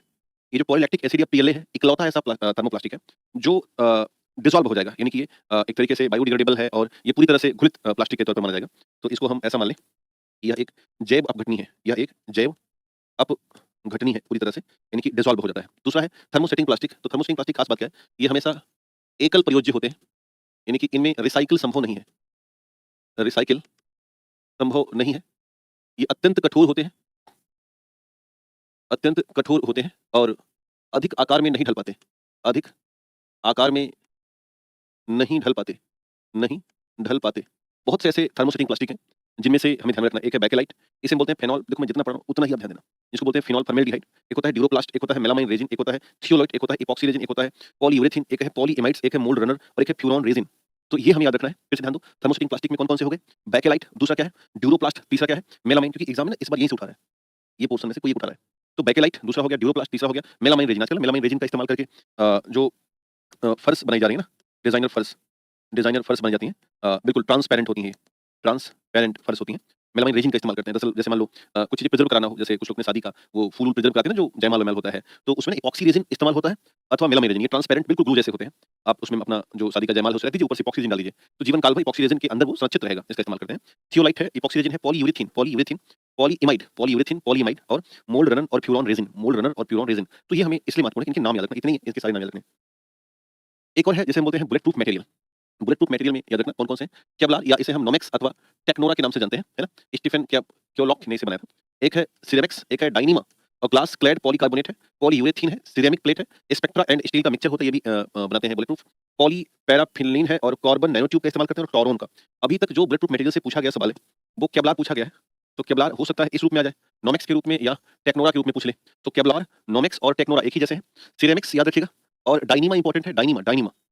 Glass clad polycarbonate भी एग्जाम में पूछा जा चुका है। पॉलीयूरेथीन, सिरेमिक प्लेट, सिरेमिक्स और सिरेमिक प्लेट एक ही जैसा है। स्पेक्ट्रा प्लस स्टील का मिक्सचर, पॉलीपैराफिनिलीन, कार्बन नैनो ट्यूब इकलौता ऐसा जिसका इस्तेमाल हम कार्बन के रूप में है, तो ग्रेफीन से बनता है कार्बन नैनो ट्यूब, जो बहुत हल्का है और ये बुलेट प्रूफ मटेरियल बना सकता है। और एक और है टोरून, टोरून। वैसे मुंह से बोल के देखो, केमिस्ट्री ना ऐसे पढ़ी जाती है बेटा, क्योंकि हमने जनरल केमिस्ट्री पढ़ रहे हैं, तो ऐसे कॉपी में लेना है, ऐसे बोलना है, ऐसे लेके इसे बंद कर दो। अब लिखो पहले, लिखो, फिर देखो केवलार, केवलार में नोमेक्स, नोमेक्स के बाद क्या है? टेक्नोरा, नोमेक्स, टेक्नोरा, फिर सोचो, ऐसे मतलब जो छोटे बच्चे होते हैं ना, उस तरह से काम करना है। फिर सिरेमिक्स, फिर डायनीमा, अच्छा नहीं भूल गए थे, डायनीमा, फिर ग्लास लेड पॉलीकार्बोनेट, फिर देखना है पॉलीयूरेथीन, फिर ऊपर से क्लियर कर लो, क्या-क्या है? केवलार, फिर क्या है? नोमेक्स, फिर क्या है? टेक्नोरा, फिर क्या है? सिरेमिक्स, फिर क्या है? डायनीमा, फिर क्या है? पॉलीकार्बोनेट, फिर क्या है? Polyurethane, ceramic plate, spectra, polyparaphenylene, carbon nano tube और टोरून, कार्बन नैनो ट्यूब। ऐसे ही बंद करके खोल के देखो, और फिर मन में ऐसे सोचो, अच्छा क्या-क्या था वहाँ पर? इस तरह से अगर लेबल उतारोगे अपना, तो ही याद होगा। इसमें सारा खेल आप याद करने का है, क्योंकि इसके अलावा कोई खेल बच नहीं रहा इसमें, तो ध्यान रखिएगा। अगला रबर है, तो रबर का पेड़ कुछ ऐसा दिखाई देता है, लोग अक्सर शो प्लांट में भी लगाते हैं। तो रबर एक प्राकृतिक बहुलक है, जो कि हेविया ब्राज़िलियेन्सिस नामक वृक्ष के तने और छाल से निकलने वाला दूध यानी लेटेक्स से प्राप्त होता है। ध्यान देना, आइसोप्रीन इकलौता ऐसा है जो प्राकृतिक रबर होता है। बाकी और जितने भी प्रीन वर्ड आएंगे वो प्राकृतिक नहीं होंगे, आइसो छोड़ के। जैसे नियोप्रीन है, ये क्लोरोप्रीन से प्राप्त होता है। बुनायस भी एक कृत्रिम रबर है, जिसका इस्तेमाल करके टायर और गैस्केट और जूते के सोल बनते हैं, है ना? एक और है बुनायन। बुनायन एक्रोनाइट्रिल और ब्यूटाडाइन से बना होता है। इसका भी लगभग वही टायर आदि निर्माण में किया जाता है, तो रबर में याद रखिएगा। रबर को मजबूत करने के लिए इसका हम वल्कनीकरण करते हैं, वल्कनीकरण की प्रक्रिया में गुजरते हैं। दरअसल एक थे चार्ल्स गुडियर। तो चार्ल्स गुडियर ने अमेरिका के थे। इन्होंने पहली बार प्राकृतिक रबर में, जो कि नेचुरल रबर था, इसमें पहली बार में सल्फर ऐड कर दिया। और जब सल्फर ऐड कर दिया तो प्राकृतिक रबर के जो हिस्से रहे, इन हिस्सों को सल्फर ने पूरी तरह से इस तरह ऐड ऑन कर लिया। और फिर अत्यंत मजबूत अत्यंत मजबूत जो हमें रबर की रचना मिली, इस रबर की अत्यंत मजबूत रचना के निर्माण की व्यवस्था को इन्होंने क्या कहा? वल्कनाइजेशन या वल्कनीकरण कहा। नाम क्या था उनका? Charles Goodyear. इन्होंने इस व्यवस्था के बारे में बताया था। आज इसी वल्कनाइजेशन या वल्कनीकरण के आधार पर दुनिया रबर का अलग-अलग रूप में इस्तेमाल कर पा रही है। खैर, बहुत से रेशे हैं, जैसे कुछ कृत्रिम रेशे, जैसे रेयॉन रेशा होता है। यह एक पुनर्जीवित सेलुलोज से निर्मित होता है, क्योंकि मानव ने पहली बार कुछ ट्राई किया लेकिन पूरा नहीं किया, इसलिए रेयान को अर्ध संश्लेषित रेशा कहा जाता है। यह पूरी तरह से कृत्रिम रेशा नहीं है, कृत्रिम रेशा नहीं है। यह थोड़ा-सा प्राकृतिक भी है, इसे आपको ध्यान में रखना है। दूसरा अगला है नायलॉन 66। नायलॉन 66 को बोलते हैं हेक्सामेथिलीन, डायमीन और एडिपिक एसिड से मिलकर बना होता है। नायलॉन 66 किससे बना है? हेक्सामेथिलीन और डायमीन प्लस एडिपिक अम्ल से। और ये विश्व का पहला मानव निर्मित, विश्व का मानव निर्मित प्रथम मानव निर्मित रेशा है ना? इसे ध्यान देना। नाम है नायलॉन 66। एक और है पॉलिएस्टर। रासायनिक रूप से पेट्रोलियम और एथिलीन से बनता है। प्रमुख पॉलिएस्टर में एक बड़ा फेमस है जिसका नाम है टेरिन या डैक्रोन। एक है पॉलीएथिलीन टरपेटाइलेट, इसको बोलते हैं पीईटी। क्या बोलते हैं? पीईटी। और इसी पीईटी से पानी की जो बोतल बनाई जाती है, पानी की बॉटल बनाई जाती है। जैसे जो बिसलरी आदि की बॉटल बनती है ना, वो पीईटी से बनी होती है, पॉलीएथिलीन टरपेटाइलेट से, जो कि तुलनात्मक हानिकारक भी होते हैं क्योंकि माइक्रोप्लास्टिक क्रिएट करते हैं। एक और है एक्रिलिक या ओरलॉन, ये कृत्रिम ऊन होता है, और जो सस्ते और टिकाऊ ऊन के कपड़े बनते हैं, ऊन के कपड़े बनाए जाते हैं, वास्तव में वो एक्रिलिक से बने होते हैं, ओरलॉन से बने होते हैं। एक और है स्पेंडेक्स या लाइक्रा, इसको हम एलास्टेन कहते हैं। दरअसल ध्यान देना, स्पेंडेक्स या लाइक्रा एलास्टेन से लचीले और मजबूत फैब्रिक बनते हैं। इनका इस्तेमाल खास करके जो स्विम सूट होता है, अथवा जो खिलाड़ियों के सूट होते हैं, है ना? के सूट होते हैं, इन सबको बनाने में करते हैं। एक और है ओलेफिन फाइबर, और एक है कोरोसिल फाइबर। ये सिंथेटिक है और इकलौता ऐसा फाइबर है कोरोसिल फाइबर, जो वाटरप्रूफ क्षमता रखता है। ये कुछ ऐसे मार्केट में कृत्रिम रेशे हैं जिनके बारे में आपको जानकारी रखनी चाहिए। इकलौता रेयान पहला नहीं बल्कि नायलॉन 66 है, बाकी पॉलिएस्टर है, एक्रिलिक है, स्पैंडेक्स है, ओलोफिन है और कोलोसिल है। ध्यान देना, पॉलिएस्टर में अगर आप कॉटन ऐड कर दोगे, पॉलिएस्टर में हम ऐड करते हैं कॉटन, तो ये बन जाता है पॉलीकॉट। पॉलीकॉट या इसे कई बार हम टेरीकॉट कहते हैं। पॉलीकॉट या टेरीकॉट कहते हैं। और आजकल इसका खूब इस्तेमाल हो रहा है, खास करके साड़ी बनाने में, खास करके तौलिया या टॉवेल बनाने में इसका इस्तेमाल कर रहे हैं, है ना? या जो गुड़िया खिलौने होते हैं, खिलौनों के ड्रेस बनते हैं, खिलौने के ड्रेस आदि बनाने में इनका इस्तेमाल होता है, इसको बोलते हैं पॉलीकॉट या टेरीकॉट। ये जो मंदिर में जो हम चुनरी नहीं छोड़ते, चुनरी, चुनरी बनाने में, तो कई बार पूछा गया सवाल है कि मंदिर में जो चुनरी होती है, पॉलीकॉट की बनी होती है, ज़्यादातर वो टेरीकॉट की बनी होती है। टेरीकॉट की बनी होती है, जो कि बहुत प्रसिद्ध रेशे के तौर पर इस्तेमाल अभी हो रहा है। ये कुछ ऐसे कृत्रिम रेशे हैं जिनको ध्यान में रखना है। बाकी कुछ प्राकृतिक रेशे भी होते हैं, जिनको हम अलग-अलग हिस्सों से प्राप्त करते हैं। जैसे जंतुओं से प्राप्त होने वाले रेशे भी प्राकृतिक होते हैं, पादप से भी प्राकृतिक रेशे प्राप्त होते हैं और मिनरल्स या खनिजों से भी एक रेशा मिलता है, जो कि एस्बेस्टस है। तो कहाँ-कहाँ से मिला? 3 जगहों से मिला। खनिज में एक रेशा मिला, जिसको हम बोलते हैं एस्बेस्टस, और इससे बनाते हैं सीमेंट की चादरें। क्या बनती हैं? सीमेंट की चादरें बनाते हैं, जो कि अक्सर लोग लगाता है। इसे बोलते हैं एस्बेस्टोसिस नामक बीमारी हो जाती है। दूसरा एनिमल, यानी कि जानवर से भी हम रेशा प्राप्त करते हैं। अब जानवर में बहुत से ऐसे जानवर हैं जो रेशा देते हैं, जैसे कि मान के चलना कि खरगोश है, इसके अलावा भेड़ है ना? बकरी है या ऊँट है। तो इन सब के जो बाल आते हैं ना, इन सब के जो बाल आते हैं, वो एनिमल सोर्स है। अब इसमें या तो ऊन मिलेगा, अब या तो सिल्क। अब सिल्क की बात करें तो ये रेशम का कीट मिलेगा, रेशम का कीट है, वो देगा, ठीक? तो ऊन मिलेगा विभिन्न प्रकार के जानवरों से, ऊन मिलेगा विभिन्न प्रकार के जानवरों से, और सिल्क मिलेगा रेशम के कीट से। तो ये जानवर में आ गया। प्लांट से हम अलग-अलग प्राप्त करते हैं, जैसे मान के चलना एक है बास्ट, एक है लीफ, एक है सीड और एक है वुड। बास्ट का मोटा-मोटा साइंस से जान लो कि छाल, छाल। जैसे फ्लैक्स होता है, हेम्प होगा, जूट होगा, रेमियो होगा और केनेफ करके होता है। अब इसमें से आपको कुछ याद रखना है। फ्लैक्स जो होता है ना, इसको बोलते हैं जैसे मान के चलना कि अलसी नहीं हो गया? तो अलसी जैसा जो पेड़ है उसकी छाल से मिलता है। हेम्प मतलब गांजा, या गांजा का जो पेड़ है ना उसके छाल से भी हम रेशे प्राप्त कर सकते हैं। जूट है तो जो पटसन होता है, पटसन, उससे भी हम सन प्राप्त कर देते हैं। बाकी 2 तो नहीं पता है हमें। लीफ है तो सीसल होता है, सीसल पौधा होता है एक, उसकी पत्ती से। बाकी बनाना यानी केला की पत्ती से भी प्राप्त कर लेते हैं। तीसरा अबाका एक प्लांट होता है, अपने आप तो नहीं होता। अबाका की पत्तियाँ होती हैं, इससे रेशे मिलते हैं। सीड से तो कॉटन यानी कि रुई, और कप्पोक, कैपोक बोलते हैं, बिल्कुल कॉटन जैसा होता है कैपोक, इससे भी हम प्राप्त करते हैं। और एक कोइर होता है, कोइर, कोइर ऐसे याद रखिएगा। इसको भी रुई जैसा होता है, इससे प्राप्त करते हैं। कई बार कुछ लकड़ियों से भी जूट हम बना लेते हैं, पल्प बनाते हैं। सॉफ्टवुड और हार्डवुड से ये मिलता है। तो ये कुछ ऐसे रहे जो कि जानवर से, मिनरल से और पादपों से मिल रहे थे। इनको हम कैरेक्टराइज़ करें, लिस्ट करें तो ध्यान देना। एक है एल्पैका, ये जानवर होते हैं एल्पैका, उनसे हम एल्पैका फाइबर प्राप्त, एक एल्पैका फाइबर है, एल्पैका जानवर से प्राप्त होता है ये, और ये बड़े सॉफ्ट होते हैं और बहुत लाइट वेटेड होते हैं। एक अंगूरा ऊल करके है, अंगूरा ऊल, ये अंगूरा खरगोश या अंगूरा रैबिट से मिलता है ना? अंगूरा खरगोश या अंगूरा रैबिट से मिलता है। एक है डाउन फाइबर, डाउन फाइबर ना ये बत्तख और मुर्गी, बत्तख और मुर्गी के जो पंख होते हैं ना, उन पंखों से डाउन फाइबर मिलता है। उन पंखों से डाउन फाइबर मिलता है। उन पंखों से मिलता है। इसके अलावा एक एज़लोन है, तो ये एक तरीके से पुनर्जीवित सेलुलोज से मिल रहा है। सेलुलोज से मिलता है, ये सॉफ्ट है, सिल्की है और हाइपरस्कोपिक होता है। इसको हम एरालैक के नाम से भी जानते हैं। एक होता है बाइसस फाइबर, ये पिन्ना नोबिलिस नामक एक जीवधारी वहाँ से मिल जाएगा। और कैमल हेयर है, तो कैमल हेयर आपको पता ही है कि विभिन्न प्रकार के कैमल से मिलता है। और एक अ, चेंगोरा है, चेंगोरा ये कुत्ते से मिलता है, चेंगोरा। और लैम्ब ऊल है, लैम्ब से मिलेगा। लामा से लामा। मोहियर ऊल मिलता है, ये अंगोरा गोट होती है ना, उससे मोहियर ऊल मिलता है। कौन-सी? अंगोरा बकरियों से मिलता है। ये पूछा गया सवाल है, अंगोरा बकरी से मिलेगा। और किब्यूत है, किब्यूत ऊन मिलता है कुछ बैल आदि से, ये विशेष तरह के होते हैं। रैबिट से, रैबिट खरगोश से मिल गया, सिल्क वार मिला। बिकुना ऊन मिलता है और सीप से भी मिल जाता है, याक से भी ऊन मिलते हैं। तो ऐसे कुछ एग्जांपल्स हैं जहाँ से हम जानवरों से ऊन प्राप्त कर सकते हैं। चेंगोरा डॉग से मिलता है, हाँ, डॉग से मिलेगा। तो कई बार इस तरह के कुछ एनिमल फाइबर्स हमारे पास होते हैं जो सवाल पूछे जा रहे होते हैं। खैर, फाइबर की दुनिया से थोड़ा और आगे बढ़ें, एक नई दुनिया है जो कि फायर क्रैकर्स का है, यानी कि नेक्स्ट है पटाखों में रंग का कारक। ऐसे ही पॉइंट आप बनाते हुए चलते रहना। पटाखों में रंग का कारण। तो यहाँ से भी अभी तक एक-आध सवाल पूछे गए हैं। जैसे जो बेरियम साल्ट है, कलर से कैसा है? हरा है, याद रखिएगा। जो लिथियम है, ये कैसा है? गुलाबी और लाल है, गुलाबी और लाल दे रहा है, गुलाबी व लाल रंग दे रहा है। इसके अलावा कैल्शियम है, ऑरेंज, कैल्शियम साल्ट है और ये नारंगी रंग प्रदान करता है। मैग्नीशियम है, व्हाइट देता है, सफेद रंग दे रहा है। अभी चर्चा में शामिल किया गया था। स्ट्रोंशियम है, तो स्ट्रोंशियम लाल रंग देता है। कॉपर है, ये ब्लू कलर दे रहा है और सोडियम है, येलो दे रहा है। सोडियम साल्ट पीला रंग देता है और स्ट्रोंशियम प्लस कॉपर मिला दो तो वायलेट देगा। क्या देगा? वायलेट कलर देगा।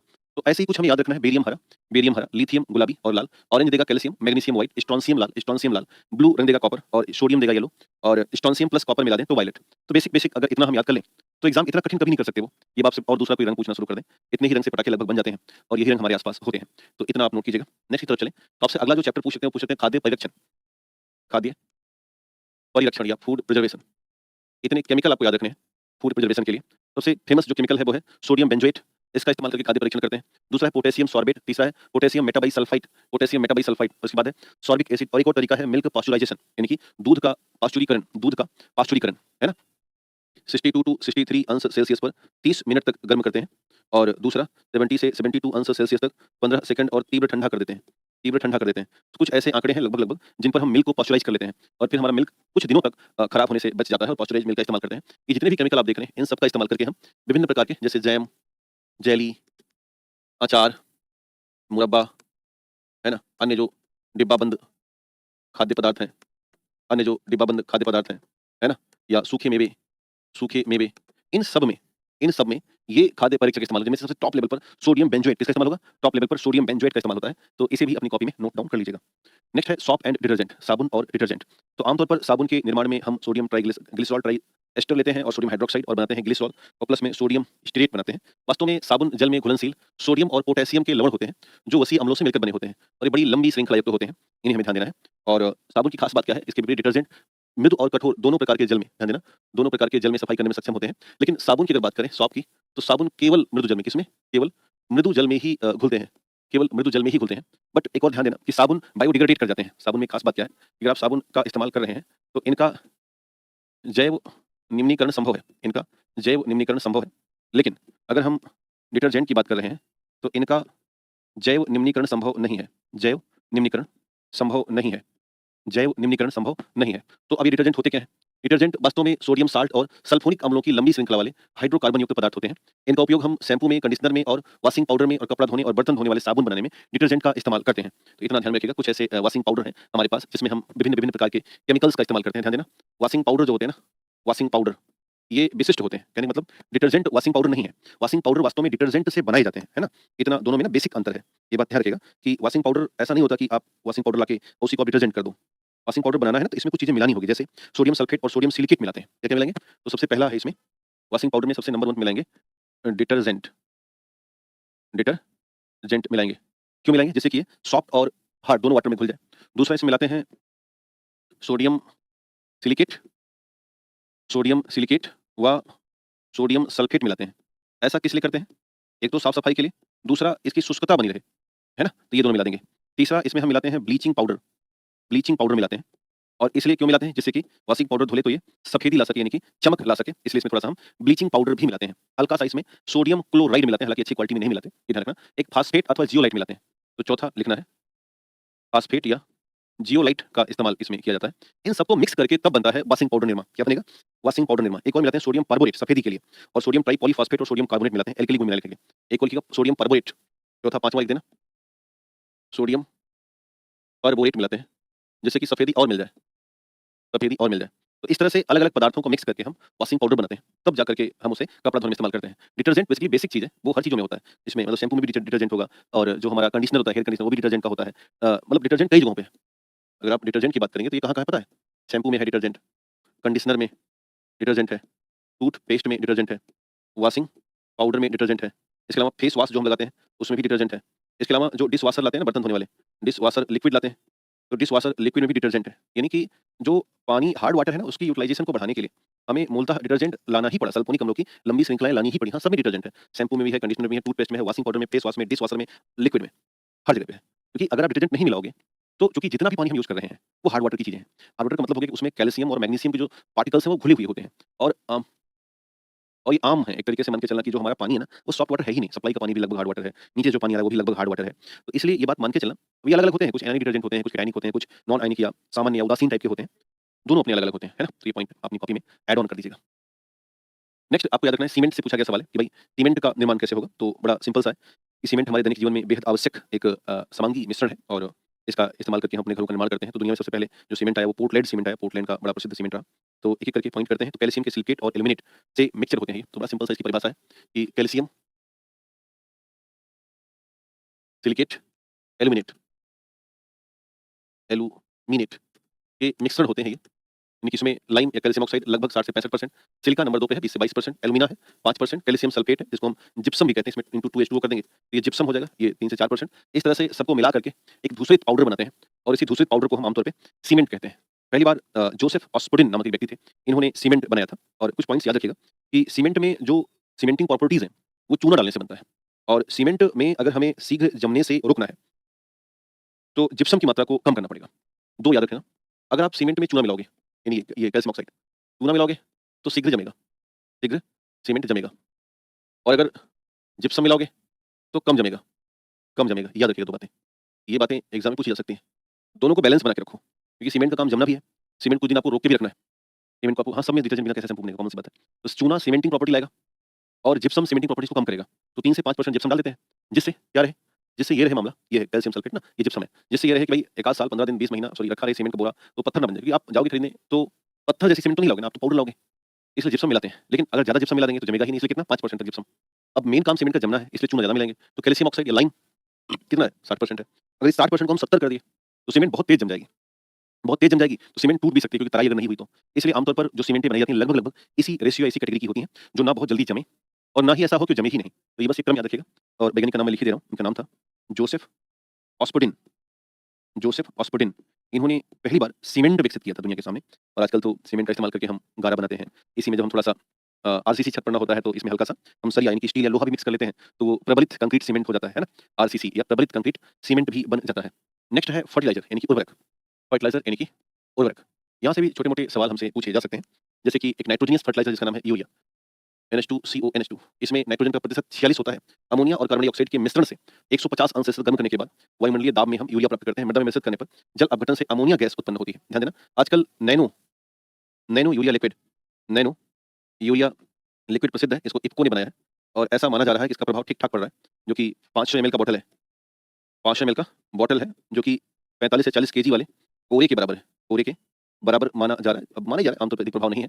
फास्फेटिक फर्टिलाइज़र, इसका नाम है डीएपी, डाई अमोनियम फास्फेट, सबसे प्रमुख फास्फेटिक उर्वरक होता है, जो कि 46% फास्फोरस और 18% नाइट्रोजन होता है। इसका मुख्य उद्देश्य जड़ों का विकास करना और पौधों की जो क्षमता है, जिससे कि वो ज़्यादा मात्रा में उत्पादन दे सकें, उन क्षमता को बढ़ाना। इसलिए यूरिया के बाद, यूरिया तो पेड़ पौधों में वृद्धि और विकास कराता है, लेकिन फास्फेट उसके उत्पादन क्षमताओं को बढ़ाता है। जड़ों को मजबूत करेगा, तो जड़ें अधिक मात्रा में पानी खींचने की क्षमता विकसित करेंगे। तो यूरिया के बाद सबसे ज़्यादा जो प्रभावी उर्वरक है मार्केट में, वो डीएपी है, डाई अमोनियम फास्फेट है। आजकल इफ्को ने नैनो डीएपी भी बना दिया है, बट उतना प्रभावी तो नहीं है। पर 500 एमएल के बॉटल आ गए, जो कि 40 किलोग्राम की बोरी के लगभग बराबर क्षमता प्रदान कर रहा है। ध्यान दीजिएगा, हमारे पास पेड़ पौधों में ना अलग-अलग प्रकार के न्यूट्रिएंट्स होते हैं। जैसे हमें एनपीके की आवश्यकता होती है, नाइट्रोजन, फास्फोरस और पोटास। क्या-क्या चाहिए हमें? नाइट्रोजन चाहिए पौधों के लिए, दूसरा पौधों के लिए फास्फोरस चाहिए और तीसरा पौधों को पोटेशियम चाहिए। तो 3 सबसे प्रमुख उर्वरक होते हैं और इनको हम माक्रो न्यूट्रिएंट मानते हैं। ध्यान देना, माक्रो मतलब अधिक मात्रिक तत्व। कौन से? अधिक मात्रा में आवश्यकता वाले पादप के तत्व, जैसे नाइट्रोजन, फास्फोरस, पोटास, एनपीके। बाकी बचे में क्या-क्या चाहिए? सल्फर, मैग्नीशियम और कैल्शियम। ये भी थोड़ा मिल जाए तो पौधों में और अच्छा ग्रोथ आ जाता है। दूसरा, कुछ तत्व ऐसे चाहिए जो अत्यंत सूक्ष्म मात्रा में आवश्यक होते हैं।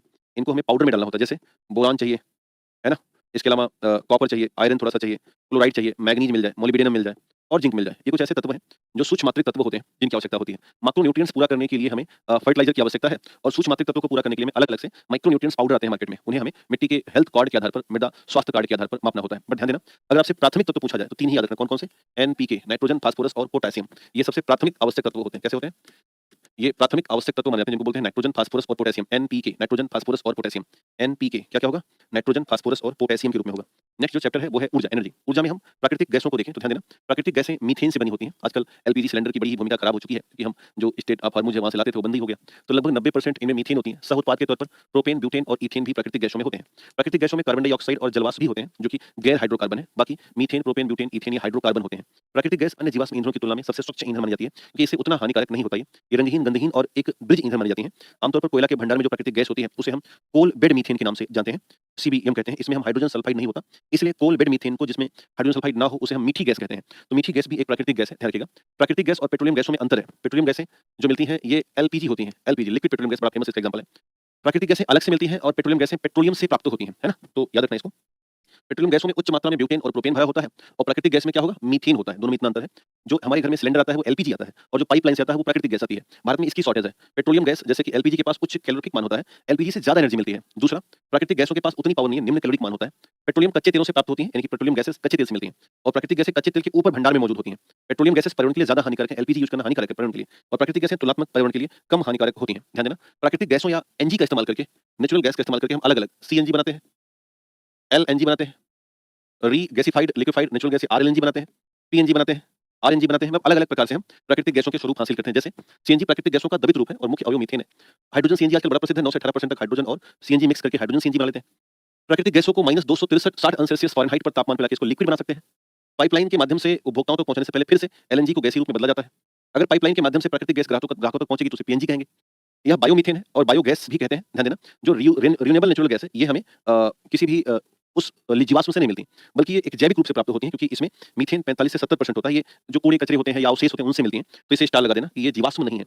ये जीवाश्म नहीं होती हैं, बाकी तो जीवाश्म होती हैं। गोबर गैस भी का भी जो मुख्य अवयव है वो मीथेन के तौर पर होता है। गोबर गैस का भी जो मुख्य अवयव है वो मीथेन के रूप में होता है। तो एलपीजी यानी कि लिक्विफाइड जो पेट्रोलियम गैस है, अभी हम ना इसकी भूमिका है। इसमें हम मिलाते हैं C2H6S एथिल मरकैप्टन। क्या मिलाते हैं? C2H5 एस मिलाते हैं, एथिल मरकैप्टन इस्तेमाल करते हैं और ये विशेष तौर पर गंध प्रदान करता है, नहीं तो ना एलपीजी उड़ जाएगा, हम जान ही नहीं पाएँगे।